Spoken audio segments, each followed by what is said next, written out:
Welcome to the official podcast of the Brewmasters Club, Craft Brews and Geek News. Sit back, pour yourself a pint, and let's get into it. Now here's the founder of the Brewmasters Club and your host, Donnie Gallagher. Welcome to another episode of the Brewmasters Club. This is Donnie. I am the founder of the Brewmasters Club. This is our official podcast. It is called Craft Brews and Geek News. We are here today talking about a bunch of different things. Of course, this is Thanksgiving week, so we have a lot going on, a lot to talk about. If you've noticed, our last couple episodes have been a little bit light on our geekier news, so we're going to kind of kick it back to that, peel back some layers, and really dive into the news that we've missed over the last 2 weeks, primarily Star Wars, no spoilers. But I'm here today, joined with the regular panel. Some of my best friends here. We've got Mr. Lousman in his sailor cap. How are you, sir? I'm doing quite well. How are you? I'm doing great, my friend. Thank you for being here today. And Mr. Dano coming to us from North Carolina, spending time with your family. How are you? Heyo, good. Really happy to be here talking about Star Wars. And craft beer when we can. Now, we have a couple of beer stories too, but we've been really light on the geeky stuff, so we don't want to let our fans down. Last but not least, caring for some sick babies. Ryan, how are you? I'm doing well. I'm hanging in there, guys. Happy Thanksgiving, and glad to be here. Well, we're all thankful to have you here, especially I know lots going on, but you're, you guys will be all right. Yeah, Live from the infirmary. Yes, you guys are seasoned parents. You'll be fine. Like Ashley keeps asking, she's like, "Is she gonna be okay?" And I'm like, "She'll be fine." Yeah, Thanks, she'll be fun. Yeah. Not to start off that dark, but we're going to go ahead and kick things off. We're going to talk about what's going on first in the world of beer in terms of how we normally do the flow of the show. Again, this is a holiday week, so we're going to try and throw things up a little bit differently. Basically, what we're going to do is talk about each of the beers we brought to the table for this evening. We'll kind of go into some of what we're going to bring for tomorrow's Thanksgiving feast, and then we'll talk about a little bit extra beer news and go right into the geeky stuff. So, Lousman, I think you had a couple there. Why don't you start us off? Of course. So I do have I have two beers that I would like to talk about today. The first one, and this is literally, you just interrupted the first sip of it. Don't know if anyone's covered this as of yet, but the Elysian Space Dust. Is it Elysian Space Dust? Ooh. Oh my God, Ryan, we were talking about this. What? When I was in the store. Remember, I was like, "Oh, it's made with space dust." Oh, yeah, It is made with space dust. I thought it'd be I Star was Wars. like, no, I don't want none of that space dust. I thought it'd be Star Wars appropriate. Great idea, dude. Well, and that's where I went with this. So, Perfect. actually, very good. I have to say, for an IPA, I really do enjoy it. It doesn't have it uses a lot of colorful alliteration on the bottle, but just very happy in the right way, and I really do enjoy it. Very good drinking beer.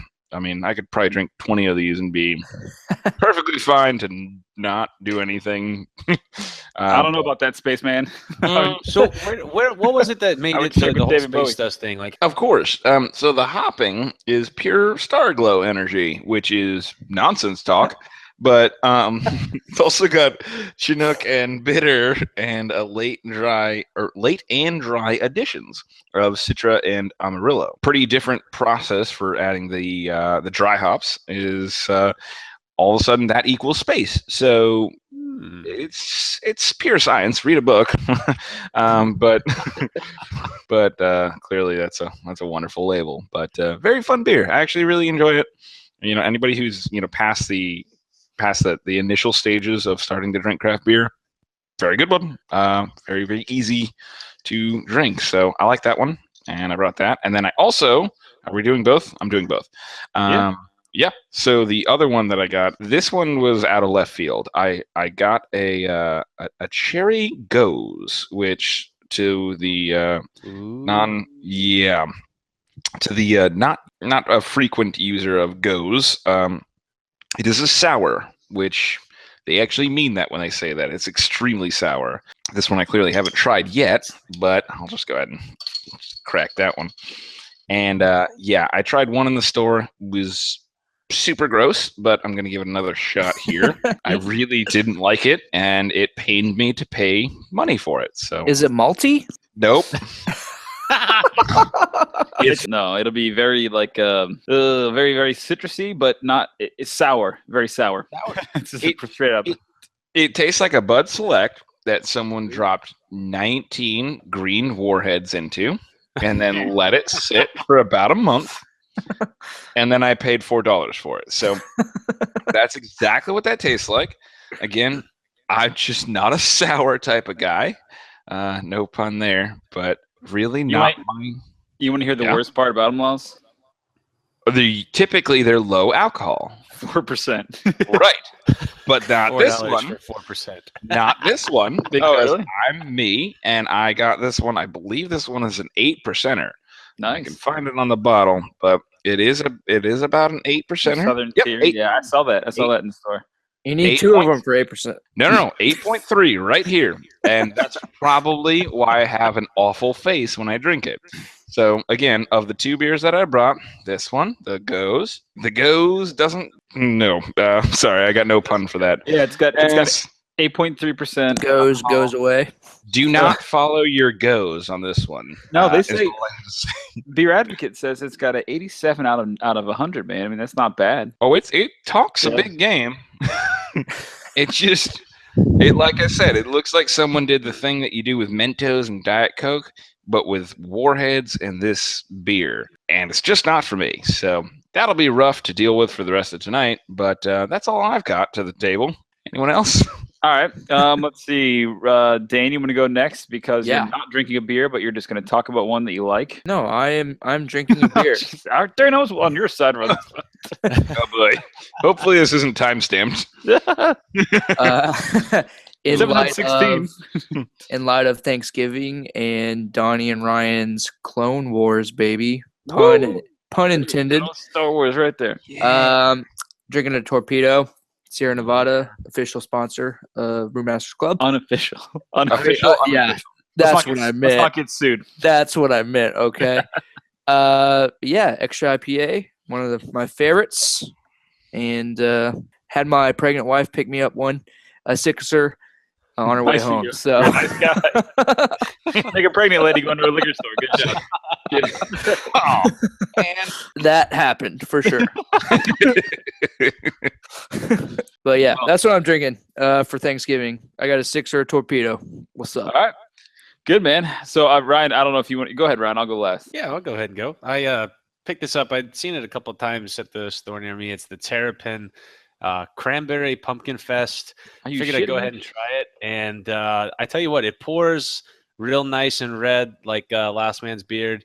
And it's sounds delectable. About it, it's like the perfect shade of red for you. So, but it finishes real nice. It's real smooth. It's definitely got the pumpkin up front and finishes well with the cranberry. So you can't beat that at the dinner table, eating turkey with maybe some cranberry sauce and some green bean casserole and stuffing. I would tell you try that with like the stuffing or try it with dessert and see what it tastes like. Because like with the stuffing, it'll be great because it'll bring some different flavors out of there. The turkey, it'll bring the sweetness of turkey or gravy or whatever it is, the glaze that you have on turkey. But with your stuffing, which is totally like wild from that flavor, totally different, or your dessert where it's very similar, you'll get very different notes out of that beer drinking it with both options. So try that out. Couldn't agree more. Yeah, no, I can't wait. It's going to be one of the best Thanksgiving dinners ever. So just be careful because sweet on sweet is not always good. I know, but I can handle it. For me, I kind of like that. It's personal preference. Yeah. So for me, and it does have a good little sour finish to it too with that cranberry. So I think that's really where, it doesn't finish too sweet. Did you have a second? No, I picked up the Equinox like I talked about last week. So, but actually one that I wouldn't mind getting would be the Funky Buddha Last Snow. If you've not had that, it's a coconut porter and it is divine. I love coconut porters. Have you had the Last Snow? I don't think I have, but I had the only one was the Kona. Remember the Kona search of 2016 where I couldn't figure it out? I can imagine what that tastes like, but I had at Mellow Mushroom here near me last week, and I had a little sample of it. You could smell the aroma of coconut coming off the glass. It was just fuming with coconut. Yeah. And then you drink it as a nice smooth porter. If you guys haven't tried it, definitely get the Last Snow before. It's too late. Before the Last Snow. Winter is coming. Winter is coming. Oh, douchebag statement. Way to go. Yep. All right. Winter is over. So, not really. No, not in my house. We don't have heat. Well, Florida, it's already warming up. It'll be like 75 degrees tomorrow. Well, we still don't have heat. It was 75 degrees today, man. That's what I mean. It'll be 75 degrees tomorrow. So. Well, if it gets down to 60 again, we still don't have heat. I should keep my beer at your house then. We'll get into that in a second. Yeah. The beer that I brought this evening again was supporting local Three Daughters. It's the Bimini Twist IPA. It's a solid IPA. In terms of alcohol and stuff like that, it's not terribly high. I think it's like 7.5, something like that. It got a 3.5 out of 5 on the Beer Advocate, and it comes out Three Daughters, which is St. Pete. So love to support local breweries. I actually been drinking on that. I was also drinking on. I'm bringing both these things to Thanksgiving as well as their blonde. But I also had their Steam Line Stout. Have you guys had this before? Negative. It's not a nitro stout, so it drinks like not like a Guinness. It's a lot heavier. It drinks almost like a porter, but with a lot more of those coffee tones. So it's really chocolatey and really, really rich. In terms of stouts that I like the Young's Double Chocolate because it is full bodied, but it still has light notes, and it's got that chocolate stout going on.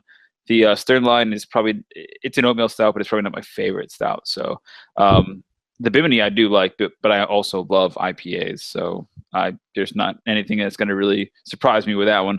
What I am bringing, this is the crazy part, because now we've talked about 3. Well, this will be the 3rd Terrapin beer, but I am bringing, and Lars, you'll be excited about this, the Terrapin peanut butter chocolate porter to Thanksgiving dinner tomorrow. Why? It's Liquid Bliss, and I think we've talked about it 3 times. So maybe our tertiary unsupported or unofficial sponsor would definitely be Terrapin, because all 3 of us mentioned Terrapin in this. The only one who didn't was Dane. Tertiary, is that a turtle joke? I guess it could be. I can't quite tell. I just meant the third sponsor. I was going to say, maybe Terrapin's in the running for that 3rd unofficial spot. But Ryan, you've had this beer and you loved it. I've had this beer and I loved it. So good. I think even Laos, you got this beer once and you loved it. But we all got Terrapin beers. So what does that have to say about Athens, Georgia? A little brewery there called Terrapin, man. We're all feeling on it for our craft beer selection. So that's cool. I always appreciate that, even if it isn't our unofficial sponsor. That is Sierra Nevada, of course. So we can't always highlight those guys. We just drop their name every 4 or 5, words, hoping that they'll sponsor us. Oh boy. Any other fun facts or things going on for Thanksgiving? I'm not or beer news in general. I'm not going to be bringing any goes to Thanksgiving.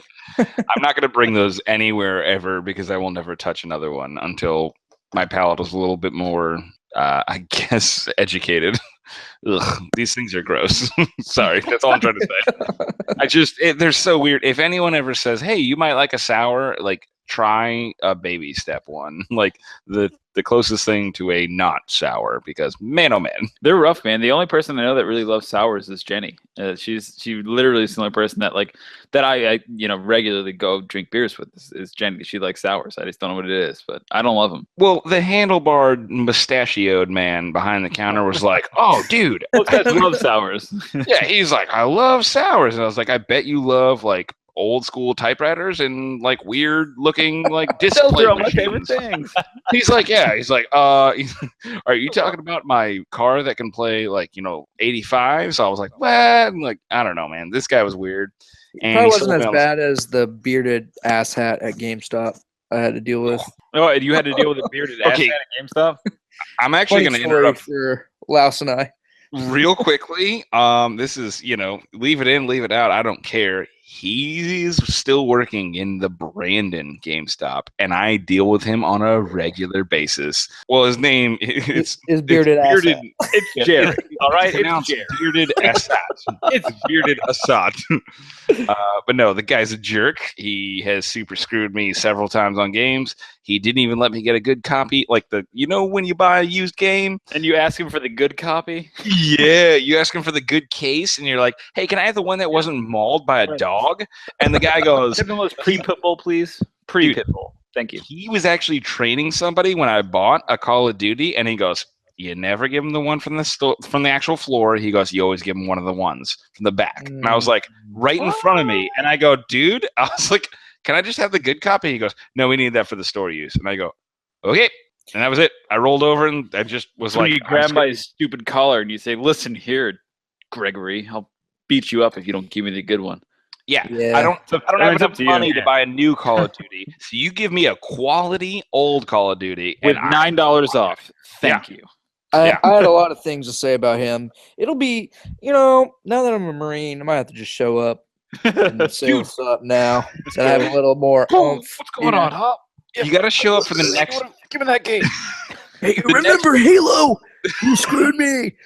He did get me out of those DLC packs. I'm not gonna lie, that was a Yep. very serious thing. Dude, you were so heated. You wanted to walk into that guy's living room and be like, "You have ruined Halo for me." He did. Yeah. That's why I got a know he did. PlayStation. Well, he also gave you a discount though. Like he gave you your money back like 2 years later. Remember? Yeah. That's because I threatened him multiple times, I think. But now you're on a Marine. You can threaten him on a larger scale. You could be like, "I will follow you to work." Don't do that. Okay. All right. Well, okay. So these aren't all great ideas. Okay, they're just map packs, okay? I'm not, it's fine. But Oh, is it at the hyperbole? moment, Bro. I will forever remember you in a negative way. And this I is mean- parody, legally. I'm just Go ahead. just saying, Blood Gulch is worth it. All right. But we digress. Right. Well, we already started digressing because we're just bubbling over this geeky news. We're doing ourselves a disservice. Is that a brewing joke? Good call. We have one more story. Before we can get to our geeky news there, you little bubblers. Ryan, why don't you tell us about what we did today, this very day, in regard to our baby brew that's coming, thanks to Dane's competitive, I don't know how that's going to work because he's going to sample it in North Carolina, and we are just going to be pulling it hot off the presses 1 week from Saturday. Go ahead, man. I'm sorry. And I can't wait for that. Today was Citra Hop Day, the last part of the hop application, the dry hop stage. We're going to give this 4 days before we bottle. Yep. So, pop that top open real quick, drop that Citra hop in there, and close that bad boy. But Drop it like it's hops. yeah. I was waiting for that, Lawson. You totally effed that one totally up. Excuse me, I was trying to give him the floor. He's Louise. Give a guy a minute. No, you said dry hop the base, and I said drop it like it's hops. I said dry hop the base in a text message, not on the air. You said I was- dry hop the bass. Ooh. What's the difference? Largemouth, smallmouth? I don't see any sort of. This is all playing. I mean, That's funny. That's how I read it. I was like, what the hell is this?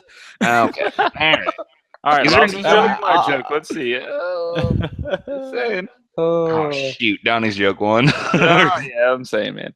Yeah. Anyways, go ahead, Ryan. We all cut you off. So we dry hop the base. What is that?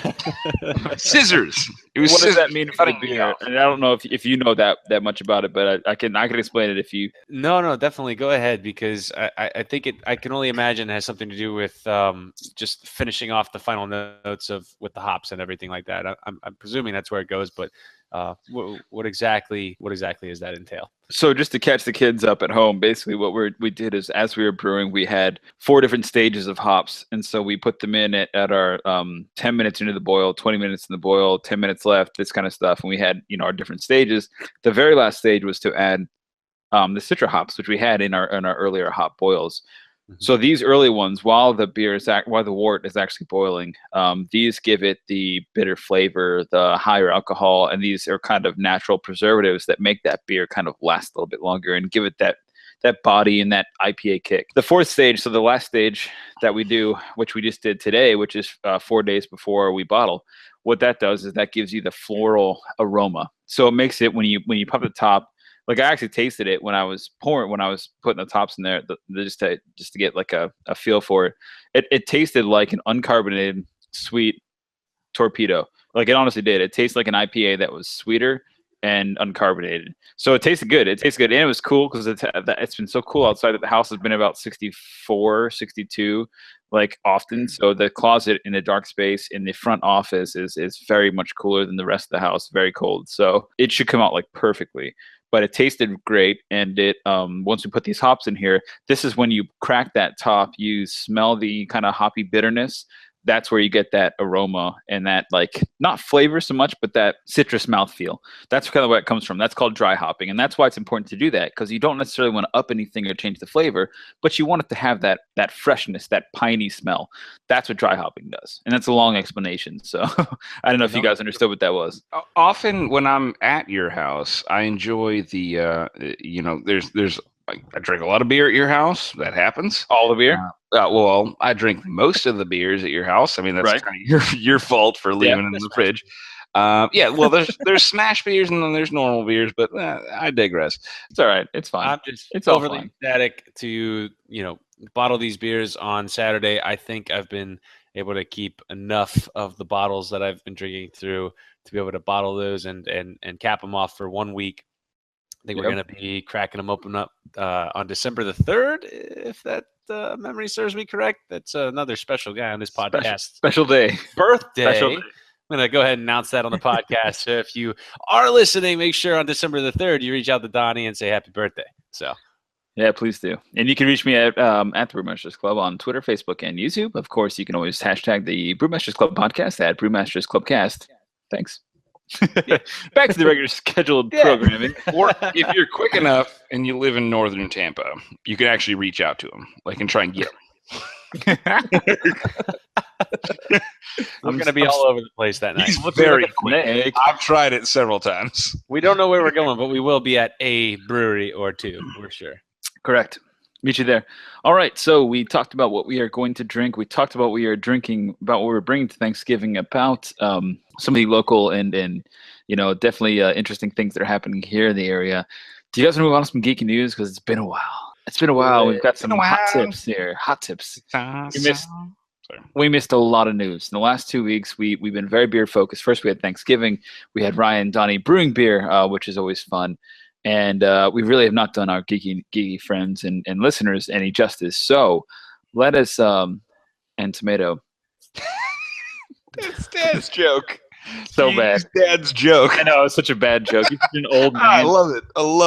No, that might have to stay in there. That's gonna stay now. It absolutely has to. What I wanted to talk about first, I have a whole transition of Star Wars news on this list. Did you guys all listen to each piece of this? Because honestly, so let's see, we are at about a half hour in. So if we can honestly, I don't think we'll probably need another half hour just to go through most of these. What did you guys get some tidbits out of here? Did you guys find some talking points on these? Because I think these are some very interesting nuggets of geeky culture. I'll hook you up. So this Rogue One Catalyst, have you guys heard this? Yeah. It's an audiobook. It's awesome. I mean, it's also a regular book, but I don't necessarily read. The audiobook version of this is pretty amazing. It basically picks up from the prequel era up into what happens for Rogue One. So it's really intense, but it gives you a lot of detail. It basically spans how the first Death Star was built, how they found the technology to power it. If you've watched the trailer for Rogue One, it tells you everything that kind of leads up to that. Why is there this animosity? Why is Jin's mom giving her this little crystal? Why is he being carried off in chains? Why is this dude such a jerk? All this kind of stuff comes out of this, but it details things from a non-Jedi perspective because they're pretty much gone. It's in between Clone Wars and when, I guess it's after Order 66, so the Jedi are pretty much gone. It talks about all sorts of questions about the Death Star. What role did Tarkin have? Why did it take so long to build the Death Star? Do you guys remember Poggle? Poggle, the lesser or the greater? I don't remember what he is, but the lesser. So, wow. So you questioned some of these characters. Poggle was the Geonosian that was speaking when the monsters were all fighting with Anakin Skywalker and Padme. Remember that? Awesome. Yep. From the prequels, right? Like the prequels are shitty, but these guys all played a part.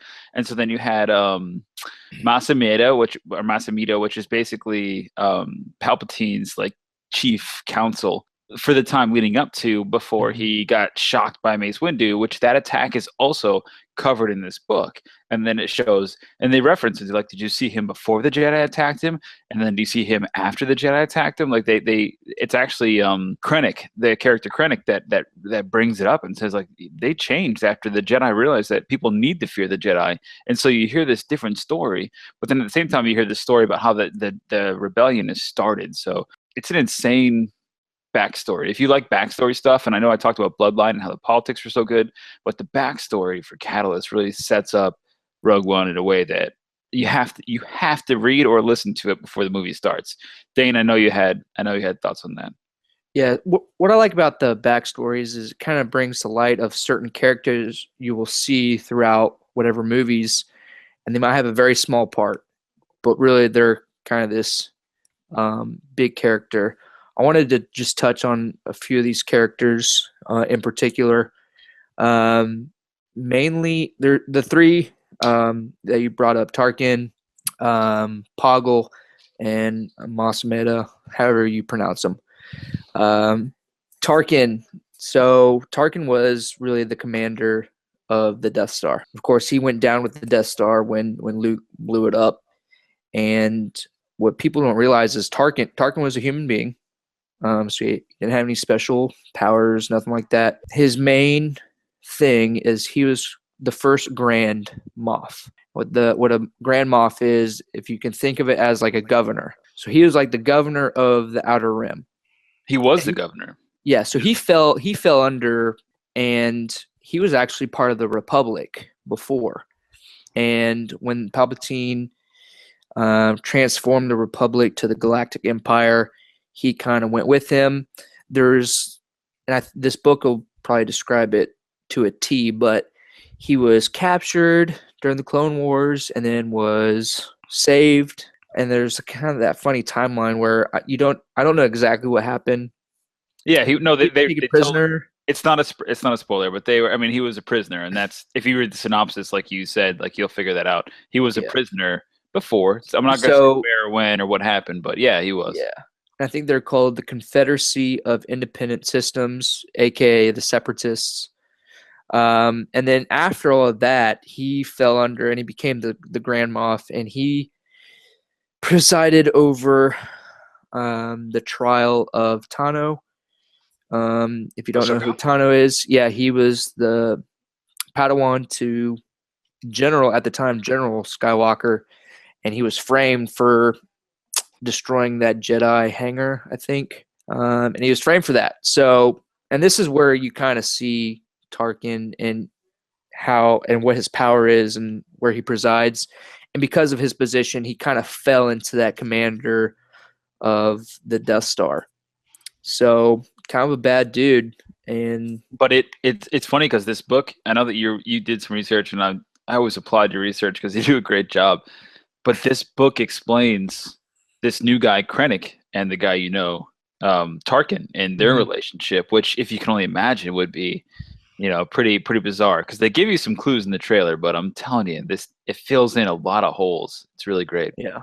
Go ahead, Lance. I know you're going to have to pick it up, so for sure. Oh. Yeah, no, I don't have too much on this one. I support the Empire, so Rebel scum can. You would. Go away. You would. I'm sorry. Like, nobody in the Empire has a beard. Like, I think I'm like the first. So Krenek is, and we'll learn who Krenek is in the movie. In Rogue One, yeah, in Rogue One. But he's besties with Galen Erso. Yeah, an actual beard. And yeah, so but that's not a spoiler, because you can see that in the trailer. Like, you can see they have a connection, but he's coming for him, and you don't know why. And then you see turmoil there, and you see a baby Jin. And I'm telling you, like, this covers when Jin is born. This covers when Jin is 4 years old, 6 years old, 8 years old, 10 years old, 12 years old. Like, you see this girl grow the entire time through this story, and it just gives you so much insight. I'm 2 hours away from it's only 10 and a half hours long, and I'm 2 hours away from the finishing, probably an hour and a half from the end of the book. So I'm like in chapter 21. I think the biggest thing with, and I could be wrong, but the Kyber Crystal, the crystal that's used for lightsabers, they come from what I know, is just one planet, and that's planet. Is it Loom or Loom? I think it's Loom. Maybe it's an ice planet, but that's where the crystals come from.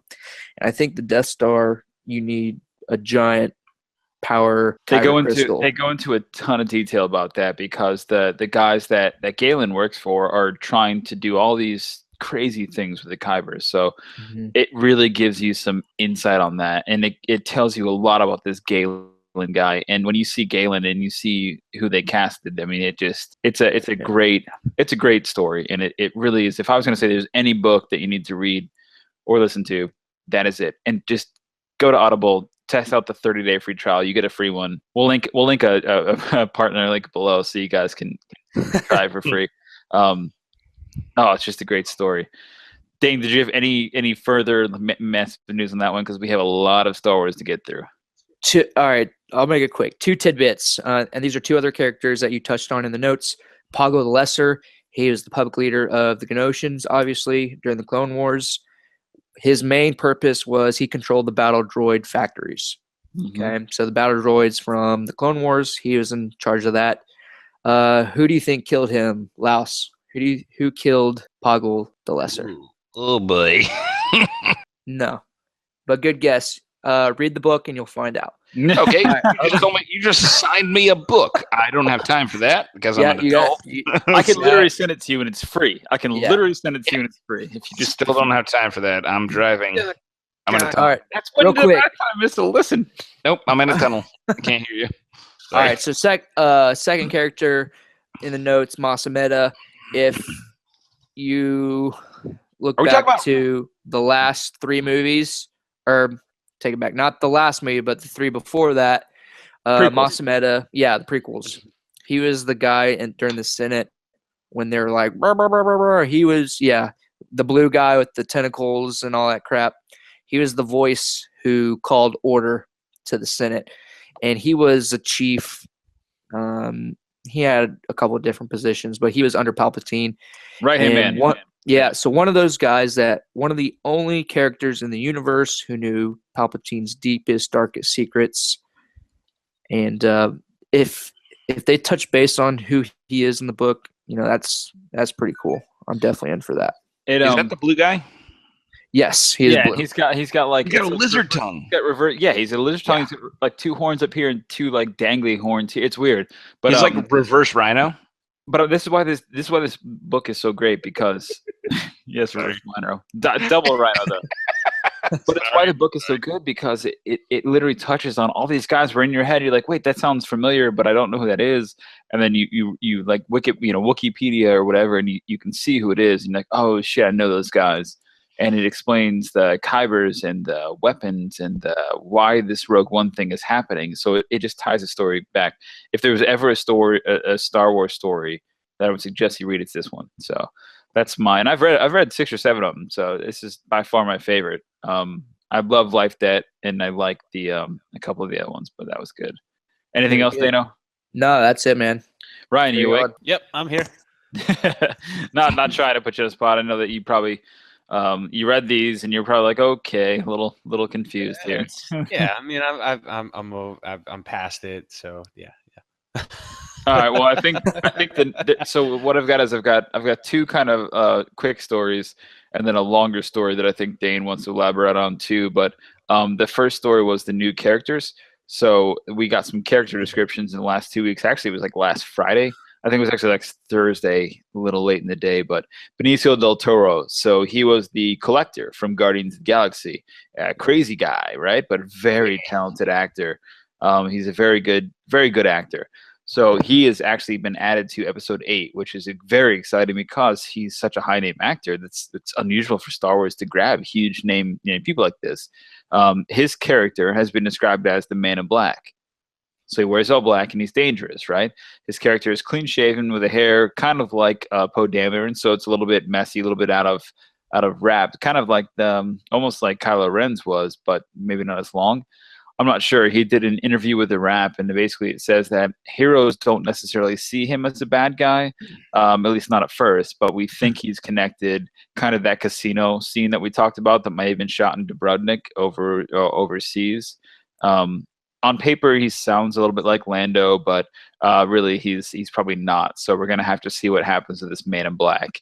Do you guys think outside Snoke, outside Kylo, there's another bad guy? I mean, this could be a Jabba the Futt kind of Jabba the Feet.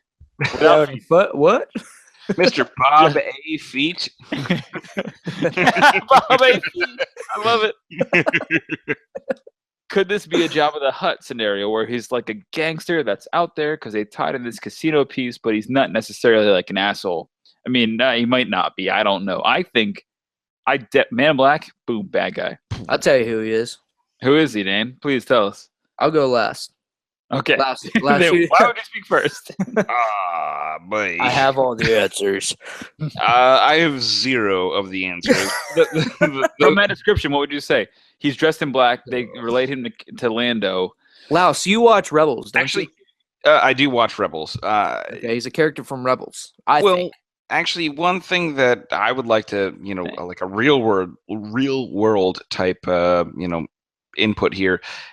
It was mentioned of Donald Glover. Is that a thing? Like, I mean, I thought he was. Donald Glover is in the new He's Han a different Solo. character. Yeah, he's Okay. actually young Lando. This guy is in episode 8. You mentioned Lando, so that's why I went.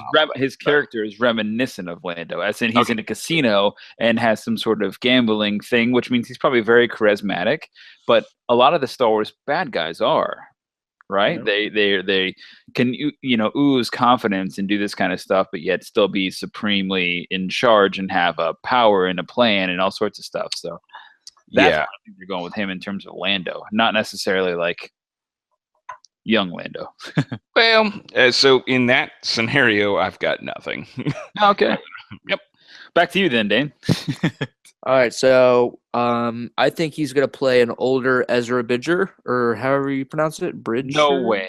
Yeah, so in Rebels, Darth Maul tries to get young Jedi Padawan Ezra to come to the dark side. He doesn't, and in that episode, I think he gets some Sith thing, like a Horcrux. Holocron, yeah, the Holocron. Don't cite So- Harry Potter. Holocrox. Friggin' Horcrux from Harry Potter. Lumos. So I think Nox. Ezra actually goes to the dark side, and this is who Del Toro is going to play. He's going to play an older Ezra. No way. Yep, he's going to be a Sith Lord, which brings me to my second bombshell. I believe Snoke could be Darth Maul. I'm gonna. And they are out to create a new order. I'm gonna throw a flag right there. On, go ahead. What's your reasoning? Please continue. No, you can. That's what I got. The What's flag. your flag? What's your challenge flag there, Laos? Oh boy. Didn't think I would have to talk about this until after the commercials. Yeah, boy. That seems so far fetched. Yeah, I mean, I don't agree with that at all. Yeah, I mean, boy.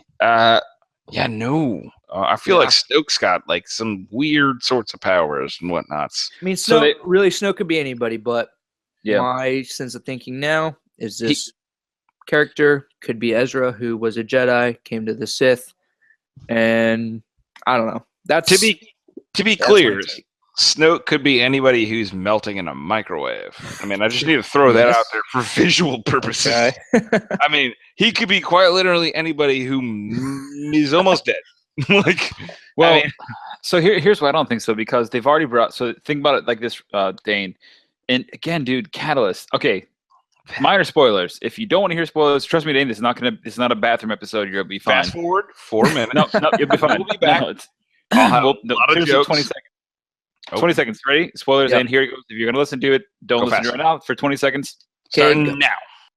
Go Saw now. Gerrera is in this. Saw Gerrera is in this. In the book, The Catalyst, and you've seen him already. He's Forrest Whitaker's character in the trailer for Rogue One. So think about this. Saw Gerrera is in the Catalyst book. He's also in Star Wars Rebels, the cartoon show happening right now. He's been in several episodes in season 3, and he's in the Catalyst. And we've also seen him with metal legs in the Rogue One trailer. So, and spoilers. And we're back. And he's in all that. So I'm saying, like, what's going on is that is a guy that's already been plucked out of the Rebels and into the book and into the movie. I do not think that in episode 8, which is coming out next year, keep in mind, next year. So it's less, it's just over a year from now, slightly, it's coming out. They're not going to introduce a character like Ezra, because how many more seasons do you think there are left of Rebels? There's got to be at least 2. At least 2. They do 1 season per year, and it's 6-month block, and then there's a half season for the next one. So I don't think it's Ezra at all, just from the timeline of the shows. That's my opinion. Okay. Now for your Maul is Snoke theory, way off. Yeah. Just because I don't think Snoke is. If you look at Maul, Yeah. there is absolutely no way they're bringing Maul back in for episode 8. Absolutely not. He's been cut in half 4 times now. 4 times, and he was like in his 20s when Anakin Skywalker was a baby. So he would be like, you know what I mean? That's 30 years after Darth Vader died. So he would be like in his 90s by now, which would be very withered. I get that, but his horns, demeanor, his volume, political power, absolutely not Maul. Where are we My at opinion. on the sleeves, though? No sleeves, November. Oh, Ryan's just trying to participate, guys. I had to work in no sleeves November.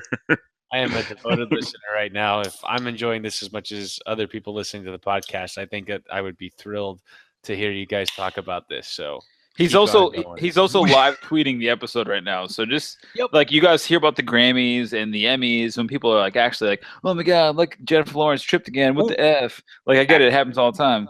Actually, I'm sorry. Can we Go just ahead. can we roll out something called the Beeries, like the berries, and it's just about beer? Yes, you could. I guarantee that's existing. Awkward already, silence. but if it doesn't, don't worry, I'll edit that out. Okay.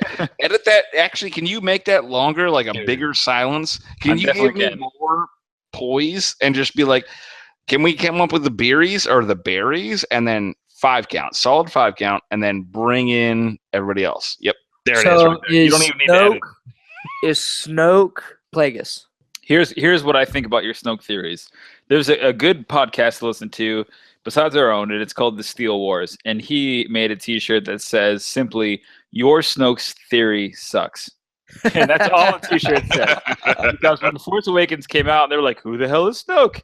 Everybody had a mother effing Snoke theory, and there's still 1,000 of them, including yours right now. I do not. I think Snoke is not been wrong for a lot of things this year. Sorry, I didn't mean to cut you off. Marvel and DC, Dane's got it covered. Star Wars is a motherfucking steel trap. Good luck, Dane. If you can predict it, you got Walking Dead. I got you, bro. He did get The Walking Dead. That's what my next Star point. Star Wars is a whole new ball game. He's Tarkin. So, I don't think so. You never saw Tarkin during New Hope. You never saw Tarkin board the Death Star. So you think? Oh, who knows? I'm not even going to entertain any more Snoke theories because they're all bullshit. So he looked pretty bored every time I saw him. He was like, I don't know. I guess I'll just get in on this conference. Jar Jar Roberts, Grand Inquisitor. So enough on that. Either way, check that out. Benicio del Toro. You guys know who he is now, right? Laos. The next one I thought you'd be particularly interested in. Did you even see that? Do you know who Laura Dern is? Are we talking about? We're talking about robes? No, Laura Dern. Laura Jurassic Dern. Park. She's the lady. Okay. Oh. Yeah, she's Elle from Jurassic Park. Mrs. Dinosaur Man? Yeah. Yeah. Run! She's got a fucking Dolphinately. on her ankle. Yeah, Stupid dude. flashlight. You run a lot faster. Well, I mean, you'll have that on these big flashlights.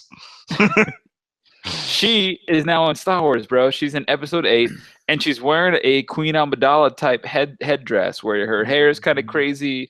We don't really know what's going on with her. How many flashlights does she have dangling from her ankle? It depends how bad she's limping. Okay.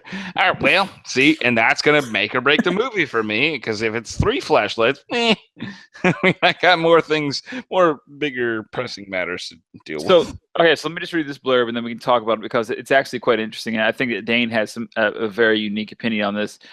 She's very aristocratic. She's fancy in a way we really haven't seen in Star Wars before, minus the prequels. Her look is unique, so when compared to the Hunger Games meets Star Wars, Dern wears a fancy dress. Her hair is something out of the prequels.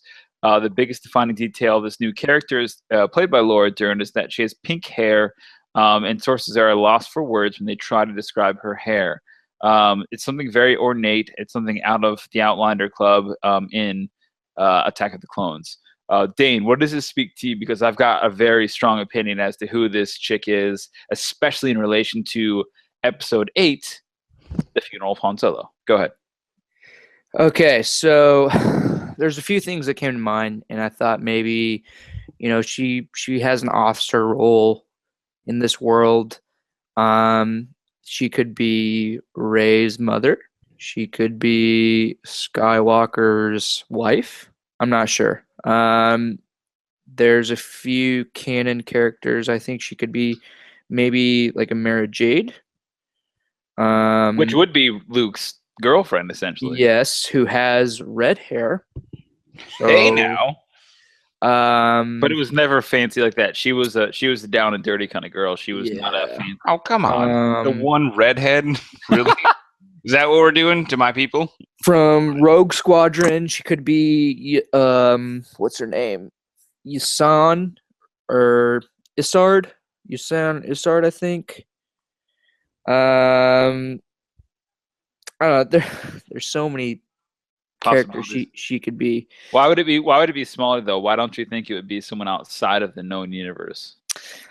Well, she could be a villain who takes over. Did you read Bloodline? I did not.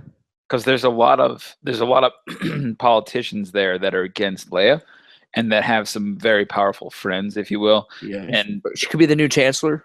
Maybe. well, not necessarily the new chancellor, but there's politicians that put themselves in line to basically just screw over Leia as soon as they have the opportunity to. Because this is brought up and there's a funeral scene that's speculated to happen. I honestly think that she's going to be a funeral guest from a world like Naboo or something where they've got the fancy headdress and whatever. I wouldn't be surprised if she is the senator, representative, or whatever that's from that planet. And she's there at Han's funeral, and she makes some passing words and glance with Leia in a negative connotation. I think that she could be a problem. I don't think she's a villain. My opinion. Like she bumps by and she's like, "What a darsh," right? Yeah, she's like, "Oh, there's that bitch." Yeah, she's like something like that. Darsh. I mean, I've seen theories where she could be Snoke's right-hand man, and I don't. Snoke is training the old Solo Kylo Ren to replace her. But I think she would be more of a presence if that was the case. Keep in mind too, like when they introduce characters this early on, they are not. I'm trying to think of an example from Force Awakens because we've only got this one example, but I'm telling you, like, I don't think that these characters, like imagine Phasma. Remember, they made a bunch of toys. Oh, Phasma was great. Gwendolyn Christie from Game of Thrones, she was amazing. She was in the movie for 3 seconds. You know what I mean? Like it wasn't. It was very not impactful. The way they laid out these descriptions and the method they did, I think that there's an interest there and particularly weight in their roles. I want to move on a little bit faster. The last one, and Laos, this is for you. Do you know the name Kelly Marie Tran? Not off the top of my head. The reason I kept you in is that she's the third character description that we got from the Star Wars 8 cast, and she's actually from College Humor, the website, and Comedy Bang Bang. Yeah. Okay. Yeah. Okay. I do actually remember that.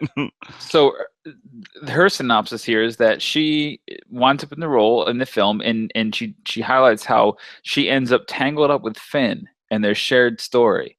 So it's almost the opposite of Dern's character, where she's just very normal looking, but her situation is supposedly really cool. We'll have to find out more about Finn and Kelly Marie, but pretty interesting. And they're a Comedy Bang Bang person, which I looked at her IMDb. There's not a lot going on there. These are all small roles that she had in indie films, but good for her, man. You love the Comedy Bang Bang folks, right? Absolutely. I am a Comedy Bang Bang banger.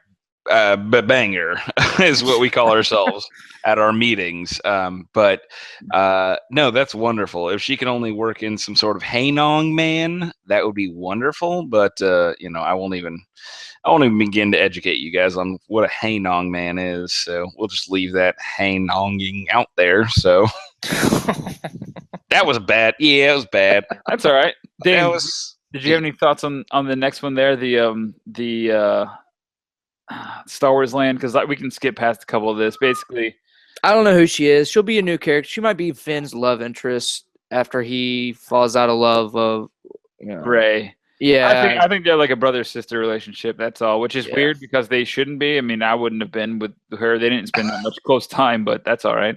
I wouldn't have pegged them as brother and sister. No. Honestly, anything could happen because we all thought Finn was going to be the freaking new Jedi, and Yeah. then see what happened. Like, it's crazy. I do We feel should've like saw that coming, I have to mention that my buddy just had a baby and named his baby Finn, and I said in Facebook, I said, I'm very excited to meet FN1278. Yeah, good call. And he goes, really, dude? Not cool, man.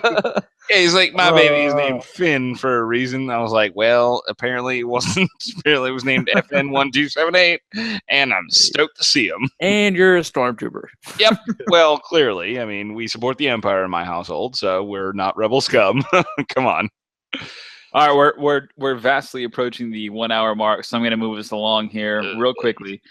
Basically, the next story that we had is that Disney released on their blog was a new version of Star Wars Land at night. So it just goes to show that there is going to be a whole new dimension of the park after night or after dark that features adventures and surprises. They've actually already started retrofitting the Star Tours ride with some new scenes and missions, so that'll be really fun. The next thing that we had is recompense of Porkins. I don't know if you guys saw that one either. Definitely. Star Wars The Force Awakens did a great job of giving back, and they had the Force for Change, which they had all this attention and national kind of spotlight on them, and they actually made this big push to make some changes for the goodwill of the fans and promote change through inspiration, stories, and meaningful partnerships. That was great for The Force Awakens.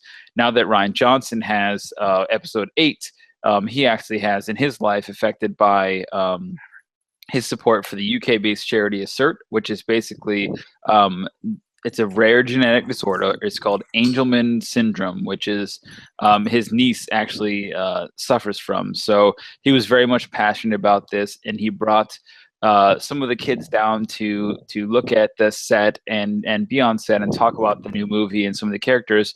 And there's one photo in particular that I cycled out of this, and there's a couple more that are also interesting, like Jin's toys and things like that. But there's actually a photo of it's just a bonus for the super nerds, but they basically gave us a look at some photos of Biggs Darklighter, Jack Porkins, and a couple of the toys from Jin. So I just love to see it that they brought Porkins in as a young Porkins, and like, oh, Porkins has this great backstory, which again, I think it's Lost Stars, or there's another book where they actually did give Jin, like Porkins. I'm sorry, I said Jin. Porkins was a hero from his planet. He was literally a hero. And he joined the rebellion. And then all of a sudden, all he did was go, blah, and crash into the... He was a hero on his planet. He was a hero at Sonny's barbecue. He's a hero. I mean, I don't know what you want more from Porkins. He's Red 6. Yeah, he was really good. All right, I know it sounds like porno, Ryan. Appreciate it, but honestly, Porkins is not a porno name. Porkins is a little fat guy that sat in an X-wing and barely fit and crashed into a Star Destroyer to save everybody because he was shot down. Really, little fat guy is and I kind think of it was actually the Death Star, not the Star Destroyer. So I'm wrong. Okay, so I was rushing. I was rushing to get us here to Chewy's age because this is a very interesting question. Dane, I'm going to rely on you heavily for this because there was a new young Han Solo interview that came out from Alan Nacken, right? Alan Nacken, whatever his name is. Nackridge. Right, exactly. Basically, what he said is that he's very excited about Donald Glover's casting as young Lando. I totally agree. He's great in the role because he's a talented and interesting guy. Awesome, get it. Basically, what he went on to confirm was that Chewbacca would be in the film. No shit. Yep. However, he did note that the Wookiee's inclusion was all but assured. He said, "It's a huge spoiler. I get it. Han Solo or Chewbacca's actually in it, but he's much younger, as I am in the film. I think he's like 190 or something years old. I don't think there's a huge growth spurt for him from 190 to 210. Basically, 210 was what he was assuming his role is in the." Newer movies. Yeah, though actually 30 years would be A New Hope. So he was Right. 210 technically, or 200 in The New Hope. But he said, it's pretty interesting that this guy is saying that Chewbacca's age is a different thing than the timeline actually follows. So what I pulled here on the screen, and you guys kind of listening at home can't really see it, but it was basically a snapshot from when Han Solo was dressed up as a stormtrooper, and Chewie is behind him, and then you have We're Home, right, when they're sitting in the Force Awakens in the Millennium Falcon, and Han Solo's old as hell, and Chewie looks a little bit different. I don't necessarily see gray or anything, but the costumes are similar, but again, different. Dane, give me your thoughts on this, because I know you've got something going on here. About Chewbacca? Yeah, man. So if it's all right, so the young Han Solo, let's say it's 30 years. Say it's 30 years prior, or whatever. He's not going to be, let's say he's 200, 210 when we knew him. So Right. he's not going to be, he's going to be like 100 and something. So between 0 and 100 of his lifespan, are they going to show about his life on, what's their planet, Kashyyyk or Kashyyyk? Come on. whatever, man. Kashyyyk. So, was he married? Did he have kids? I mean, how did Chewbacca progress to become a smuggler and be Han Solo's best? Well, you've heard the story, right? I mean, Han Solo rescued his part of the smuggling thing that he was in when his early days. In terms of what he was doing, was that he was part of a mission that rescued or was participating with the Kashyyyk and the Chewbaccas and stuff, the Wookiees, and he basically saved his life, and then Chewbacca owed him a life debt. Right. So he followed him around to protect him for the rest of his life, essentially. Yeah. Now, a human lives to be 100. Wookiee lives to be 400, 500 years old. So what I also pulled up here was a little graph that said, just from the conversation, when it was basically in between episode 3 and episode 4, the start of the original trilogy, in the original trilogy, at A New Hope, Chewbacca was about 200 years old, which would put him at Rogue One as, it's technically like after episode 3. So maybe he's 175, 180, maybe closer to 190. And then, like young Han Solo said, 190. And then you fast forward to The Force Awakens. He was 234, man. 240 years old. So yeah, it's an old ass Wookiee. So I mean, was he like 50 in human years? I don't, and dog years? Yeah.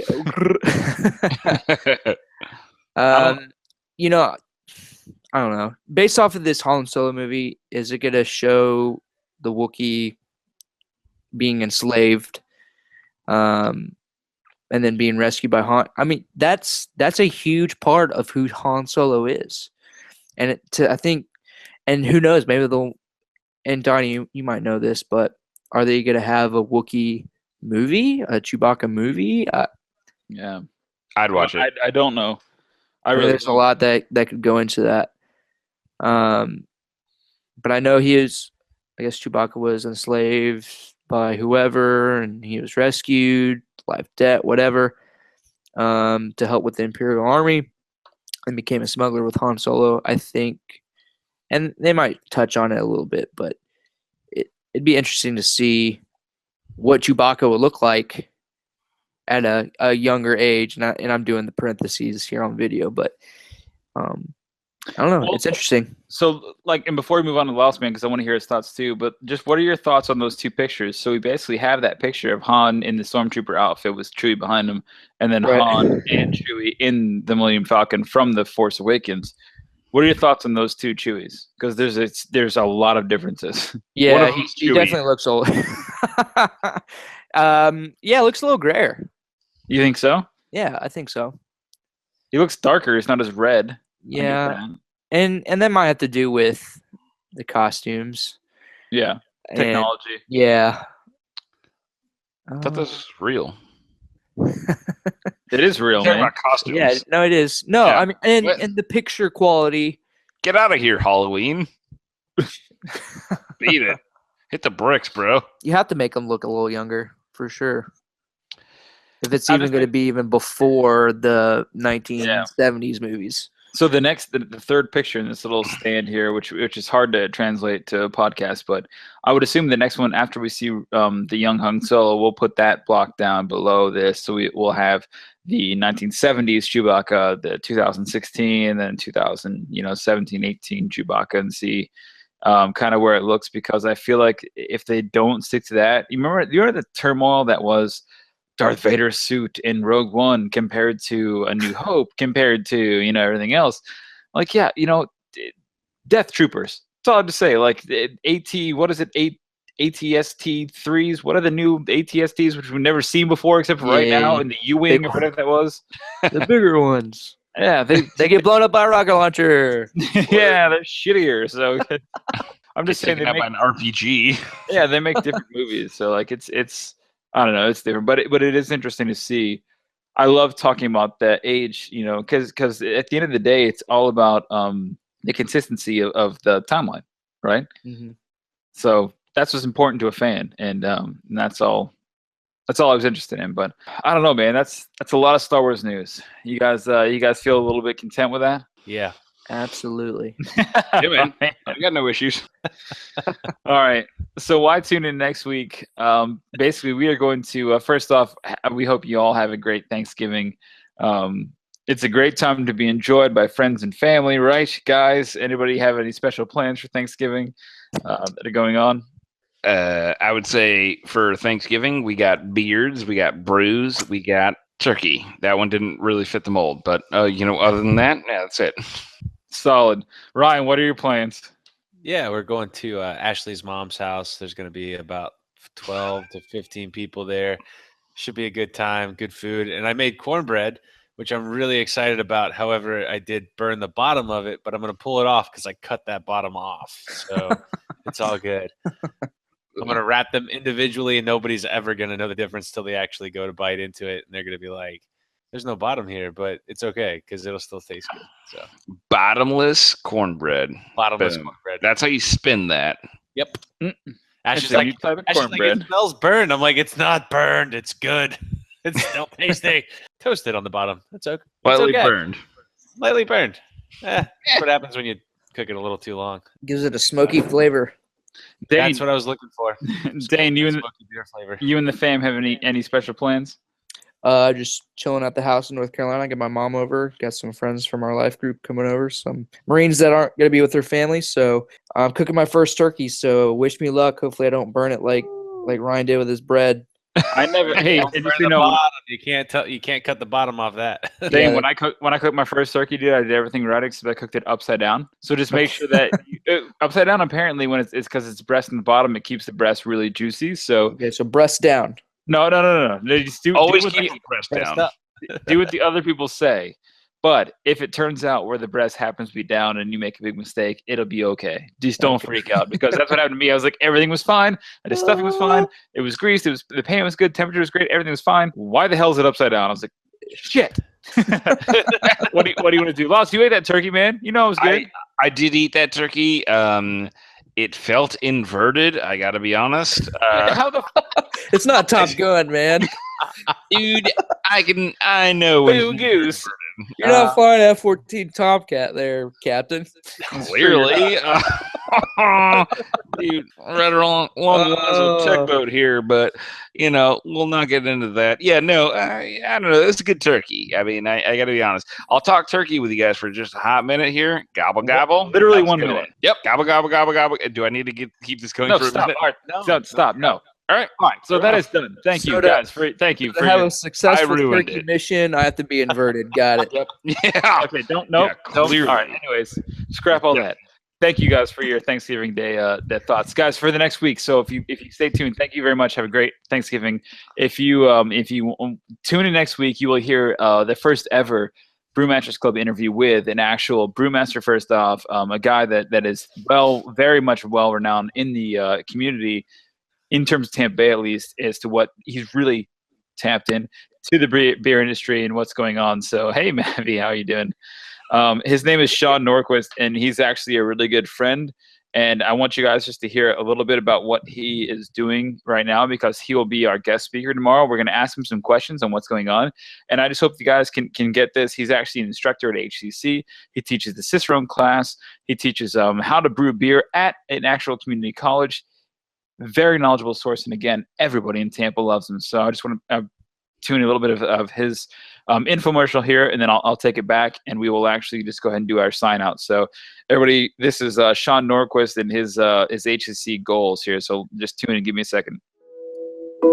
My name is Sean Nordquist. I'm the Continuing Education Coordinator over Trades and Manufacturing, and I also handle the beer and brewing programs. The beer industry in America has exploded over the past several years. In 2015, there were over 4,000 breweries in the entire United States for the first time since the 1800s. This isn't just a cottage industry anymore. This isn't just a little thing here or there. This is a full-blown industry. And while brewing in and of itself is an art form that takes the creativity, it takes the passion, it takes the knowledge, it is also a manufacturing industry. There's special knowledge that's needed with the technology being used in brewing today, from things like programmable logic controllers and the machinery used to make beer. All these things are part of a vibrant industry, and it's things that the workforce really needs. So that was that. Can I get Dane to put the headset back on Mavi, please? That was pretty, dude. Put it on him. Put it on him. Do it. I guess it was really interesting to talk to. It's really good. Doesn't he sound like a guy who knows what he's talking about? He Sounds a knows- lot smarter than a few of us. Maverick. A little intimidating, not gonna lie. A little intimidating. Yeah, well, don't worry. I'll be like, I like IPAs, I guess. I don't know what's in them. But be like, well, you're fired from this podcast. When I told him about this podcast, he said basically, he said, "What do you guys talk about?" I said, "We talk about beer, and we we're just a couple of regular Joes talking about beer, but you could be our expert that actually talks about beer to a degree that really understands it." He said, "What else do you guys talk about?" I said, "Star Wars." He said, "Sign me up right now." He goes, tell me, how do I do it?"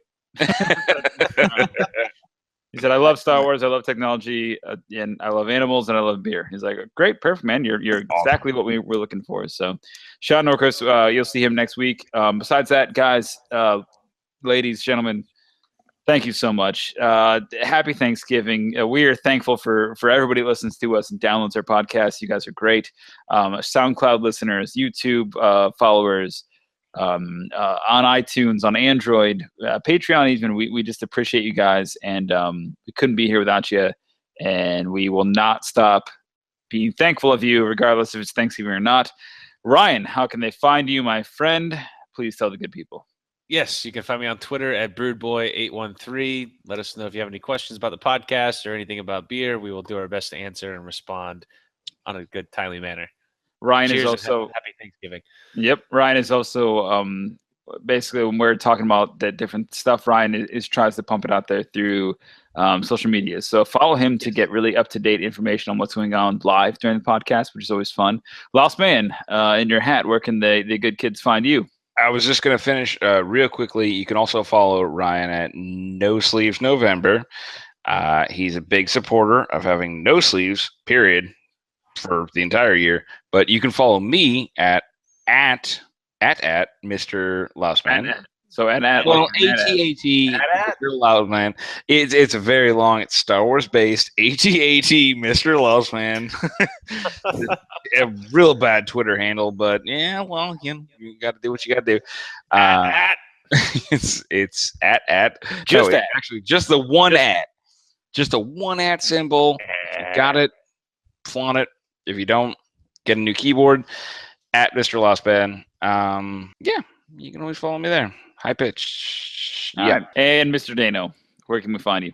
At DT Mirt on the Twitterverse. All right. That's ladies, it. Ladies and gents, please, again, pay attention to what we've got going on. We always try, and we are always listening to what you guys want to see. You can find us on all YouTube, Facebook, Twitter, Instagram, all over the place. Do please click the Amazon link below. It's the best way to support the show because it doesn't cost you anything. You can shop as you want to.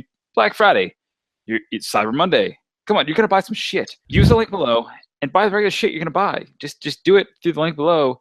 It helps us out. It gives us free money. It doesn't cost you anything. We get money. We can buy new equipment, buy beers. It's helpful. So we thank the wizards at Amazon for that. And for the rest of you, we do appreciate you. Have a good night. Happy Thanksgiving. Cheers. Cheers. Cheers. You've been listening to the official podcast of the Brewmasters Club, Craft Brews and Geek News. Grab a beer with the guys and be sure to subscribe to catch additional content.